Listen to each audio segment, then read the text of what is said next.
Good morning. Today we are going to continue the chapter Shakespeare's Sister, written by Virginia Woolf. The narrator questions what state of mind is most amenable to creativity. She finds that creating a work of art is extraordinarily difficult. Privacy and money are scarce, and the world is generally indifferent to whether or not someone writes. We already identified all these points in detail in our last class.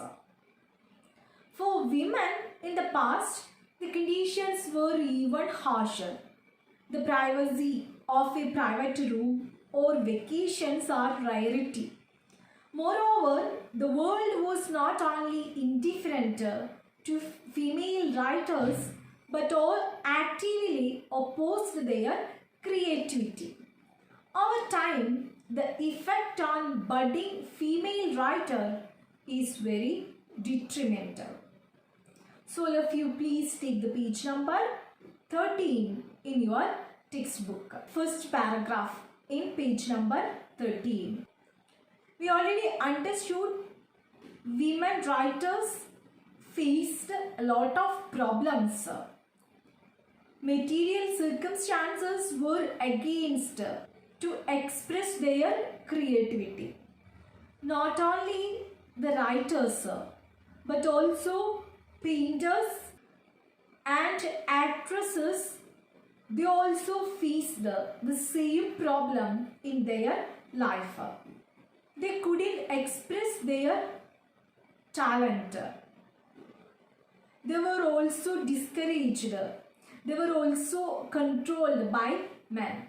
Women novelists have overcome these kinds of protests and have become successful in producing women novelists of merit.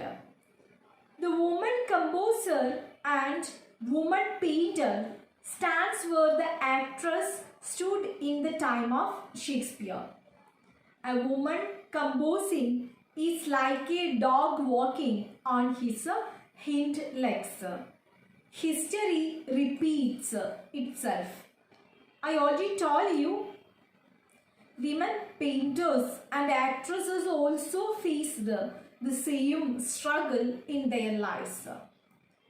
They were insulted, exploited, and blocked to express their creativity. We can see the same insult in each and every field relating women.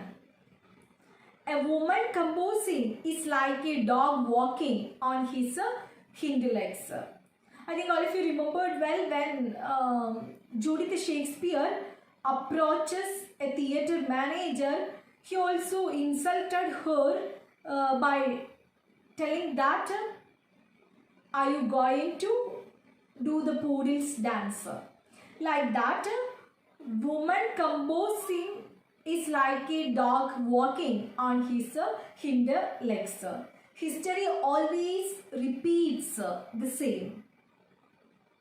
But whatever the challenges they had, they were ready to fight against it. We can see such talented women in the case of painters also. Millie Germain called Tailfurry. She proved her ability as a singer. Have you heard about Millie Germain called Tailfurry? She is a French composer and only female member of the famous composers group Les Fix. She changed her name from Paley to Paley Femme in protest against her father, who did not support her musical studies. Then we can go through the next paragraph, the page number 13. In the 19th century, a woman was not encouraged to be an artist. On the contrary, she was snubbed, slapped, lectured, and exhorted. Through this description, Woolf wanted to tell us that even in the 19th century, woman was not encouraged to be an artist. There is something called masculine complex which makes men forbid their women from reaching heights, be in arts, politics or any walk of life. Virginia Woolf also speaks about Lady Bessborough. She was interested in politics. Who is Lady Bessborough? Lady Henrietta Frances Spencer was the wife of Frederick Ponsonby, 3rd Earl of Bessborough. She also speaks about Lady Bessborough. Her passion was in politics. The narrator believes this male discouragement accords with the masculine desire to retain the status of superiority. Unfortunately, genius is often the most susceptible to the opinions of others. She believes the mind of the artist must be incandescent, like Shakespeare's, without any obstacles. Incandescent means very impressive. So through the life of many women writers, painters, actresses, actually she is proving that male discouragement accords with the masculine desire to retain the status of superiority. So she already realizes artist must be incandescent like Shakespeare. Writers should be very impressive like Shakespeare without any obstacles. She argues that the reason we know so little about Shakespeare's mind is because his work filters out his personal grudges and spites and antipathies. His absence of personal protest makes his work free and unembedded. Unembedded means not blocked. She also reveals that we don't have any idea about Shakespeare's mind because his work filters out his personal grudges and spites and antipathies. We don't know about Shakespeare's anger, his revenge. He doesn't speak about his personal revenge, anger towards any person through his works. So, Virginia Woolf reminds us artists must be incandescent just like Shakespeare without any obstacles. Because of the absence of personal protest makes Shakespeare's work free and unblocked. And obstacles, the narrator concludes, are poison to writer's mind. She starts developing her theory that for a writer to attain genius like Shakespeare's, there must be no external obstacles, nor can there be personal grudges within the work. Only then can genius be incandescent, yet another word choice that equates brilliance with light. When she concludes this chapter, Shakespeare's sister, she also reminds us the poison to a writer's mind. A writer should be free from external obstacles. Then only he can or she can write very effectively without any obstacles. An artist should be free from external obstacles. Then only that artist can write like Shakespeare. Then only it will be impressive. Incandescent is a word that the narrator uses repeatedly in the essay to describe the successful poet. It is a magical quality that implies an ability to ascend above mundane concerns and in so doing see the world in a clear-eyed, universal way, so that the poetry within the poet burn brightly unwarped by the poet's mundane concerns or bitterness earned by hard experience. So throughout this essay, she reminds us every artist should be incandescent like Shakespeare without obstacles. I hope I covered almost all the major points in this chapter. You just go through the page number 13 and 14. I didn't read each and every line, but I sum up all the points. I hope it's easy for you to understand what Virginia Woolf means.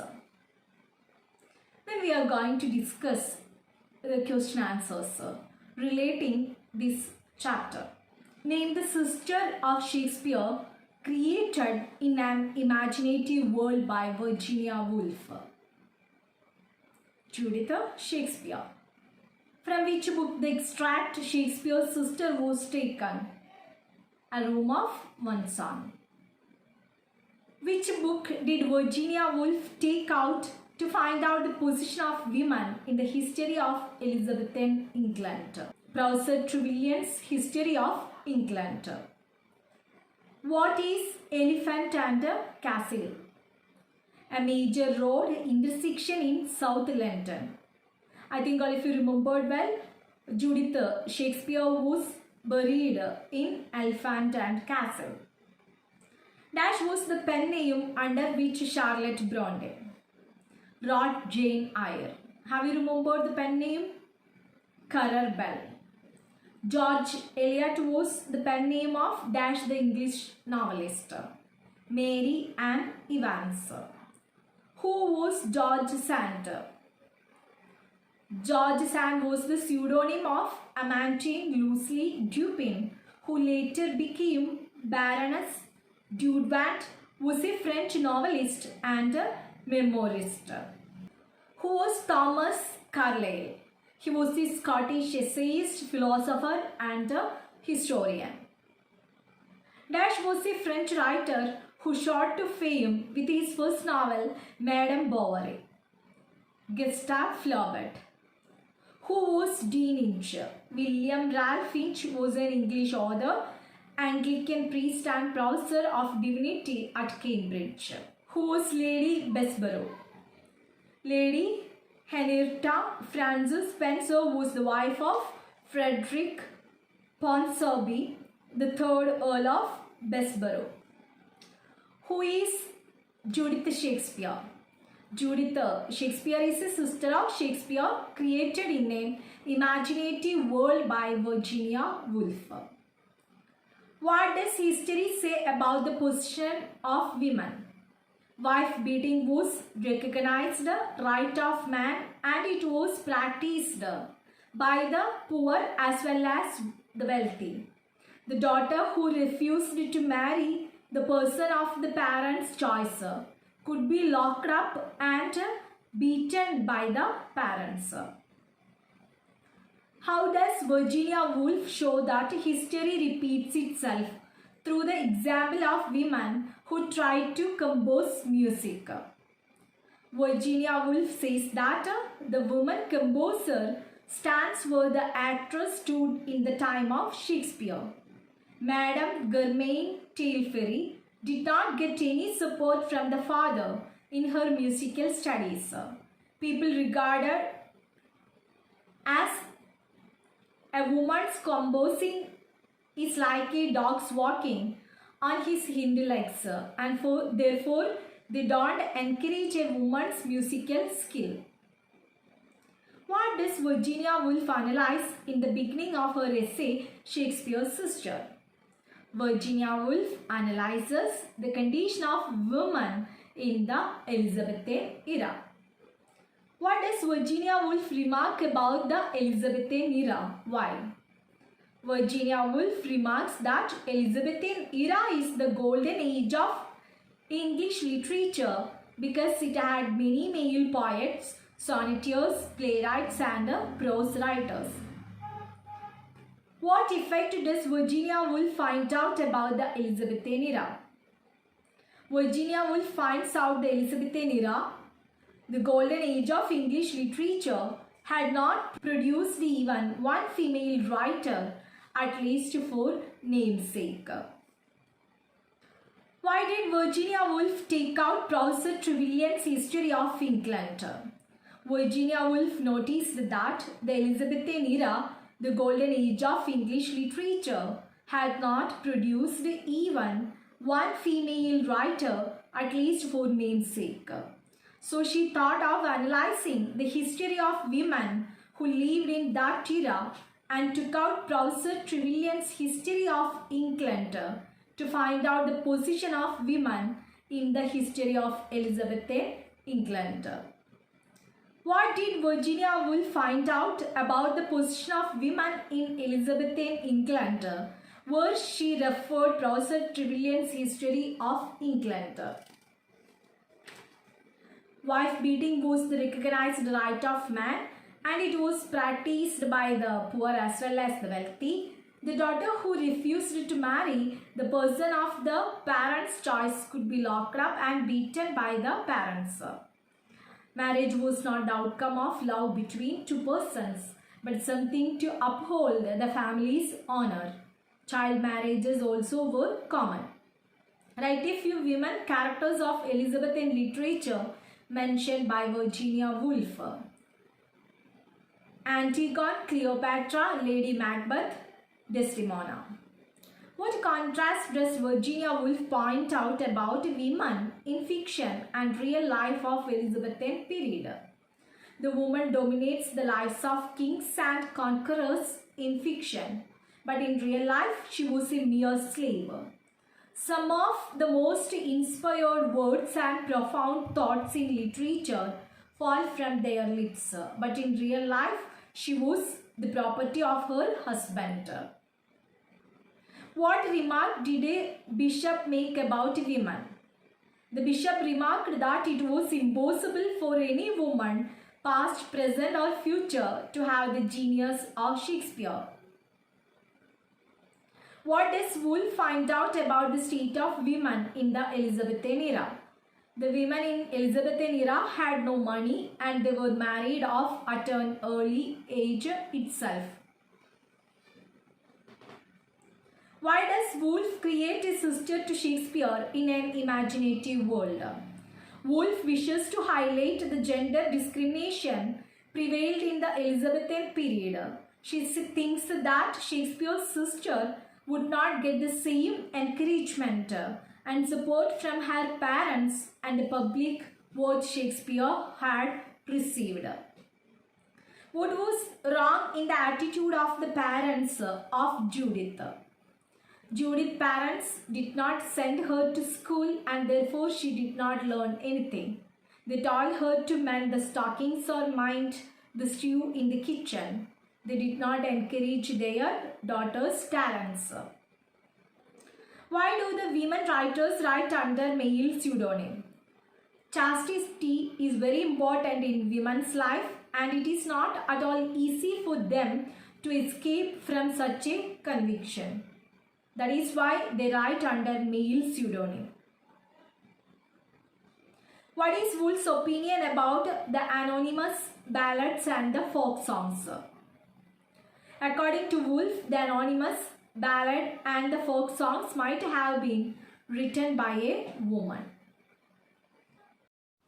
What does Virginia Woolf suggest the students of Newham and Girton colleges? Virginia Woolf suggests them to produce such a history where women had a role. They should collect a mass of information like that: at what age she married, how many children she had, whether she had a room of her own, whether she herself did all the cooking, whether she had a servant, etc. They should gather such scattered pieces of information and supplement them with the existing male dominated history. How does Virginia Woolf contradict the bishop's opinion that no woman will have the genius of Shakespeare? Woolf points out that genius was not found among the servile, downtrodden, and the working class. A girl who was forced into homely duties and responsibilities at a tender age could not express her talent. Women in general are belonged to downtrodden and the working class. There is no need to repeat that. Shakespeare's Sister is a very important chapter. I hope all of you went through Shakespeare's Sister. It is the third chapter of Virginia Woolf's very famous essay, A Room of One's Own.